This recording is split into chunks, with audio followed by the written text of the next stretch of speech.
doubt, no doubt. No, man. So got Oshit in the building, man. The vibe is good. That most definitely, most definitely. So look, basically, Netflix just re-released the Black Ink Crew. And you know what I'm saying? Netflix is Yes, big. yes, big. I know, and Instagram has definitely been letting me know. Yeah, But man. that's So how I found out. right, right. So I recently started getting, more tattoos recently. So obviously I was curious when I saw Black Ink Crew. So I watched the first season. Like I ain't gonna lie, I just watched the first season like a week ago, bro. I watched the For the whole first time. for the first time. For the first time.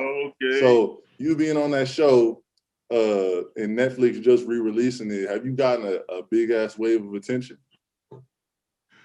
Not really too huge, but well, you know what? I'm lying. Like, there's been a lot of people who are like yourself who are just getting caught up with the show, and from what they've seen on season one to what they see what my real life is like right now, Yeah. I just began a bunch of people hit me up like, yo, your glow up is crazy, like you inspire me, like your whole story is crazy, and like, like they just seen the trajectory of from where, I started, which was probably about like 8 to 9 years ago to now, with Right. me being a business owner and stuff like that. Like, Right. it just seemed like everything came, full circle. Yeah, man. It's been a little bit of time. It's been a little bit of time since that first season dropped. You know what I'm saying? It came out in like Yeah. 2013, 2012, something like Yeah, that. like 2013, like, yeah. It's been a little bit of time, 7 years. How much has your life changed since the show came out? It's changed a lot, man. It changed drastically. I mean, when I originally started filming Black Ink for season one, we started shooting it probably like 2011. Right. So I was living in South Carolina, and I moved back to New York in 2010. Right.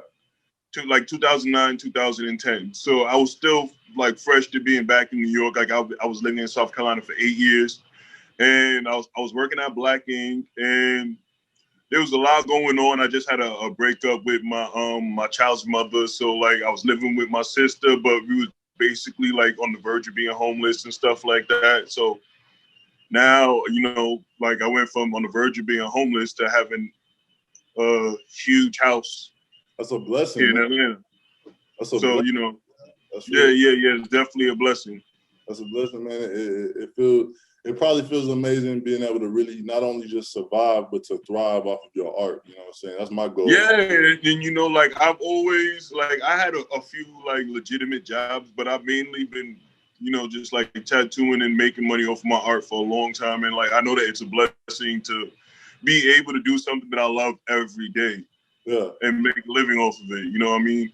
Like being an entrepreneur is hard. It's probably one of the hardest things that anyone could do. I know you know yourself because I see you're an entrepreneur as well. You're doing your thing. Like working for yourself is hard because if you don't put the work in, then you're not going to reap the reward. So every day you got to step up and bring 100% of yourself. Yeah, that's real. That's real. That's real, man. I'm glad you said that too, because that's something that a lot of people don't think about when they see. Yeah, like everybody wants to be an entrepreneur. You think it's an easy job. You just like, I get to work for myself and do what I want to do. I get to set my own work times, but then you realize sometimes that work day might have to start at 5 o'clock in the morning. Yeah, yeah, yeah. Like for example, you own your own tattoo shop. I have this little office here that I do a lot of business out of. People come, they might think, oh, they got this, they got that. But really, man, I'm working every day to keep these lights on. Yeah. I'm working. Yes, I know. It's honestly harder to be an entrepreneur than it is to have a regular job. And I tell people that. Yeah, I say that. I say that all the time to people. Like people always ask me, like, how did you do it? I'm just like, yo, like the amount of work ethic that you have to have in order to work for yourself. Like you have to work twice as hard to get half of what you might have working for somebody else. But the feeling that you get knowing that you did this yourself, like it's like no number. No, it's very fulfilling. It's very fulfilling. So yeah. During the show, man, you almost got in a little bit of trouble. You know what I'm saying? You almost caught a gun charge in New York City. Oh no, I didn't almost get in trouble. I got into major trouble. Trouble. Like that was crazy.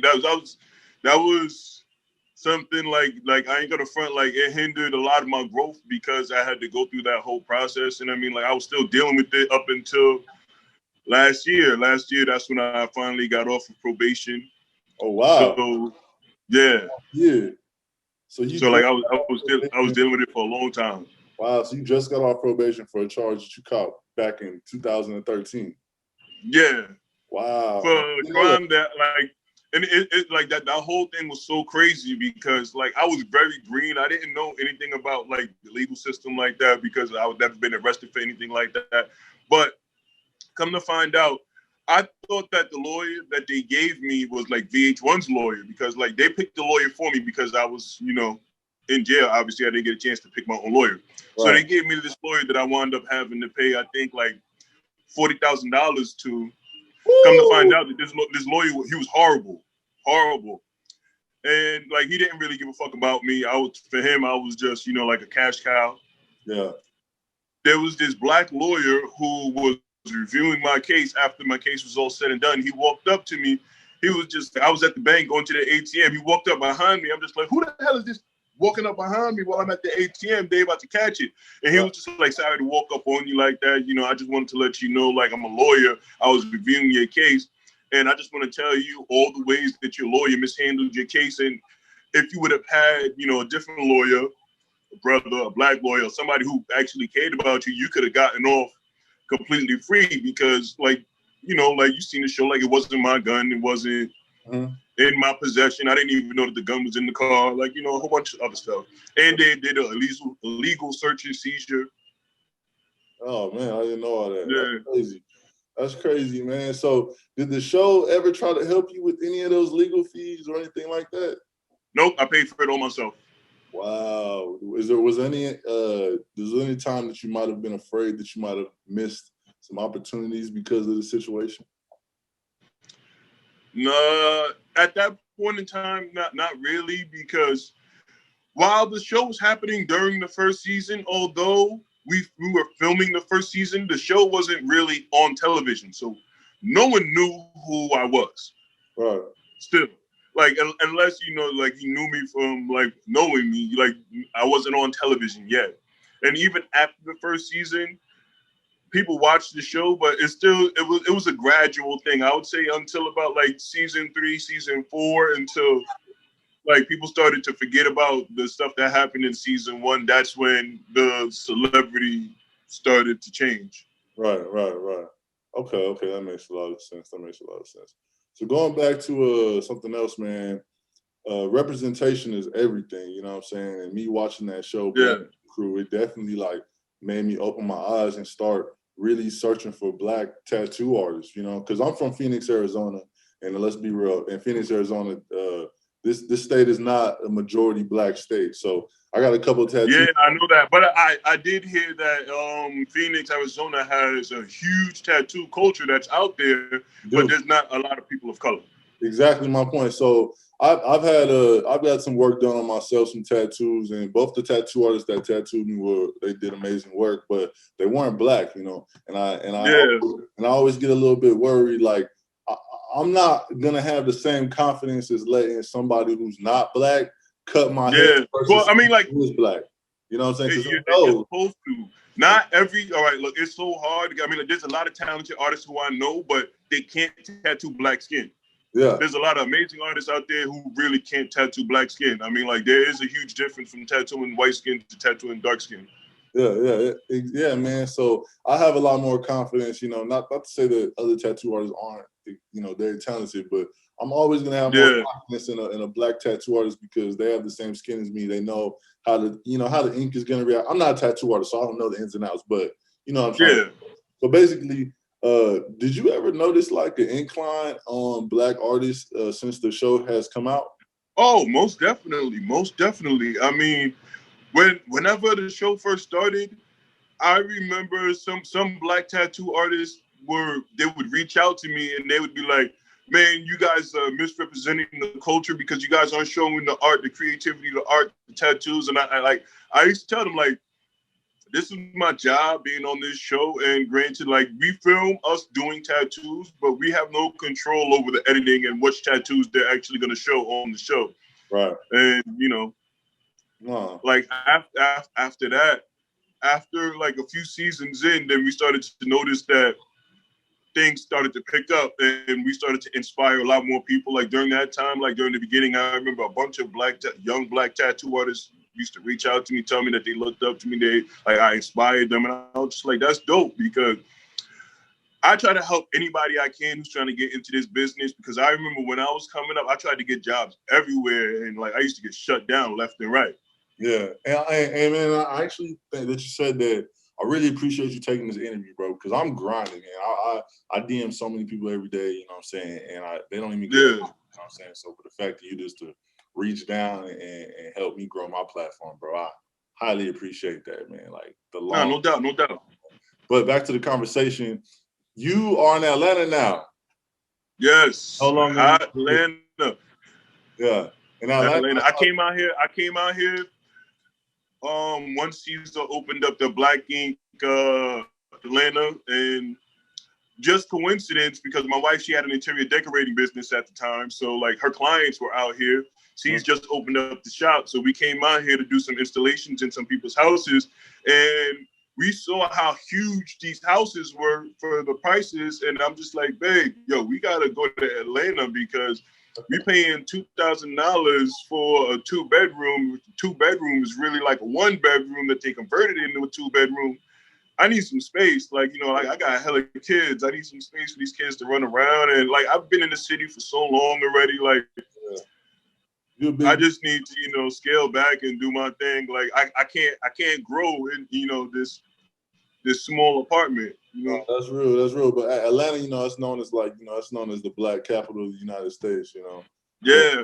Once I moved out here, I realized, like, I've met so many Black business owners out here, and it's just like, you realize that all of these Black business owners are willing to share their resources, share their knowledge. It's like each one teach one. Like they all want to see each other do good. Like, so I got like a circle of people who, you know, like I connect with, I work with, who I can talk to. If I don't know something, like I can hit them up like, yo, like give me some info on this right here, and they'll help me out.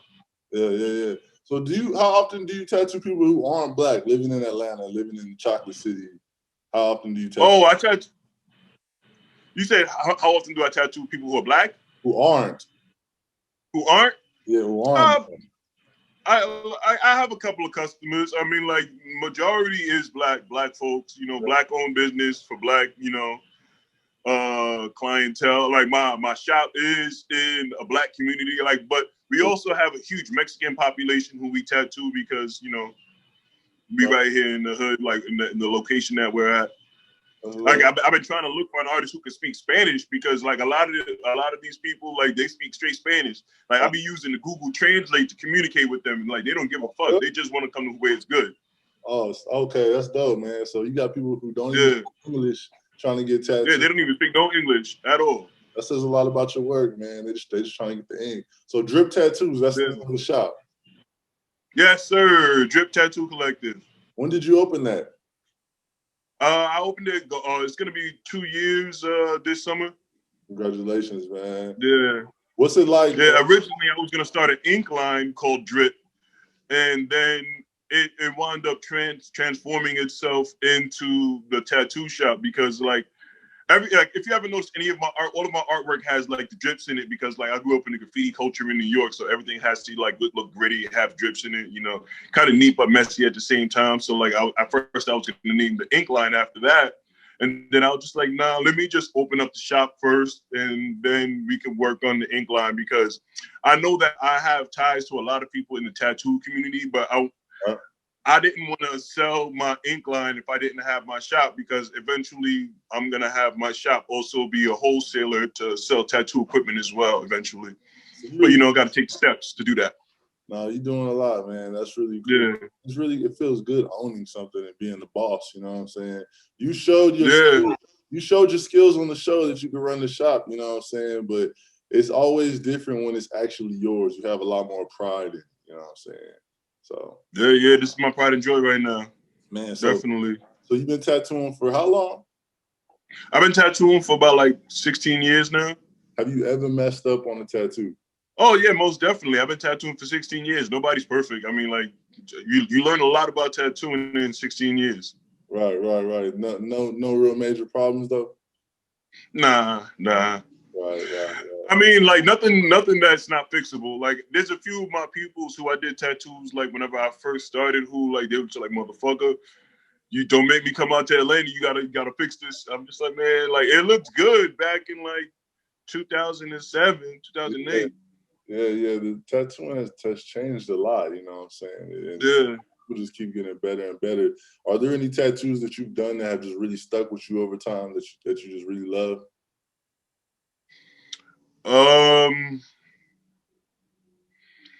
Honestly, I mean, like there's a few that I like, but I couldn't really name them off the top of my head. Like I've done a lot of tattoos. Right. Yeah. Anybody that you've tattooed that was just stuck out to you, like, well, I can't believe I tattooed that person.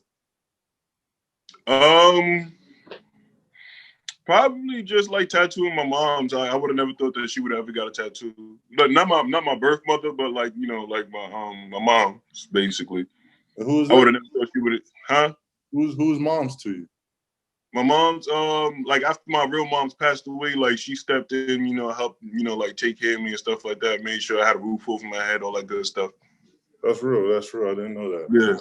That's really cool, man. So during the show, man, I just got a couple more questions for you. During the show, you know what I'm saying, you had a lot of lady problems, my brother. You had a lot of lady problems, man. And I know your life has changed a lot since then. But when you were going through them lady problems, man, just how much more stressful was life than it is now? Believe it or not, I mean, like some of those lady problems weren't really that serious. They just got exacerbated by the cameras being around and being forced to be in situations that in normal life would never really occur. Mm-hmm. So it was more like I got myself into situations because I didn't really know what to say yes and what to say no to as far as what I would allow to be filmed and whatnot. But I made myself vulnerable and I did show a side of myself. So like, it's not something I'll take back, but like moving forward, I'll just know that like certain things is not going to be, not gonna happen the way they were. No, that's real. That's real. Me, man, definitely, I could say for myself, personally speaking, that, as a guy who's an entrepreneur, when I'm single, it's not good, man. I'm doing way too much. I'm distracted. Yeah. I can't focus. I'm not progressing my career because I'm putting energy into places that I just absolutely shouldn't be.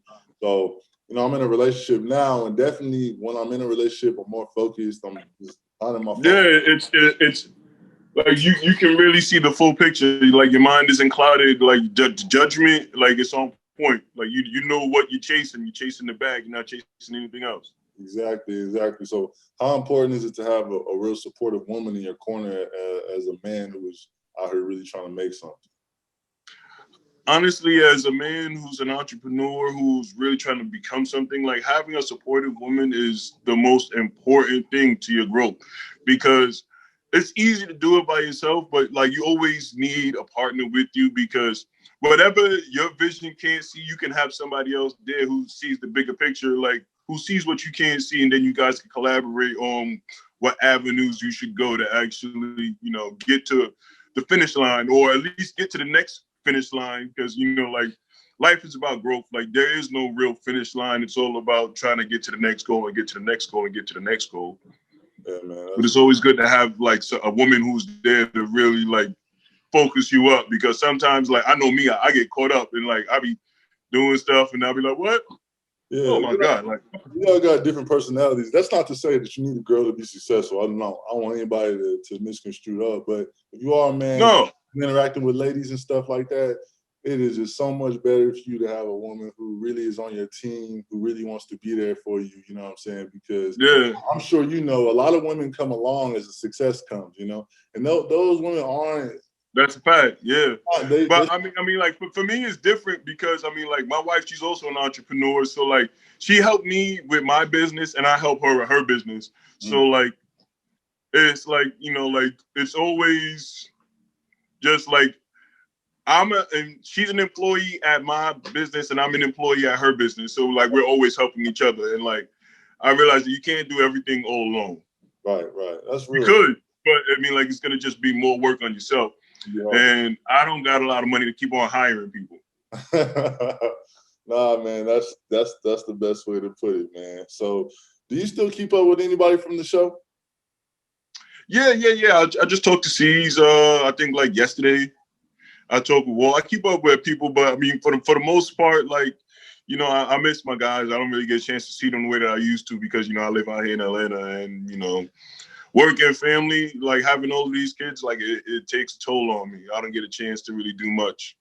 Nah, man, well, you're killing it, bro. Yeah, in the process of trying to open up another shop too, so like I really don't have much time to do much. I hear you, man. Well, how can people support you without getting a tattoo? I know you're real busy. Without supporting, if you don't get tattoos, the way to support me is by supporting my wife, because her business is amazing. Like, she has a lifestyle brand, Daily by Nikki D, and a clothing brand called Unoya. And like, you know, you can buy something. We got pretty much everything. We have like stationery, we have like streetwear, we have a lingerie drop that's about to be coming soon. Like, we got a little bit of everything for anybody. But I mean, mainly catered towards women, but like it's still unisex as well. Right on, right on. My girl's a model, man. She might want to model some of the lingerie your girl got coming out. Oh yeah, we could definitely do that. Yeah, drop. Yeah, it should be in February. My God, my God. Well, I appreciate you having this conversation with me, my guy. If I'm ever No doubt. If I'm ever in Atlanta, I'm pulling up. If you ever come to Phoenix, yeah, pull up to the shop. We make sure we take care of you. My God, and if you're ever in Phoenix, pull up. Oh yeah, I'll be out there soon. I got some family out there. Oh, well, hey, when you in town, bro, I'd love to get you in the actual studio, bro. That would be legit. Oh yeah, we could definitely do that, brother. All right, my God. I appreciate you. Yeah, I'm about to get to these tattoos. Be good.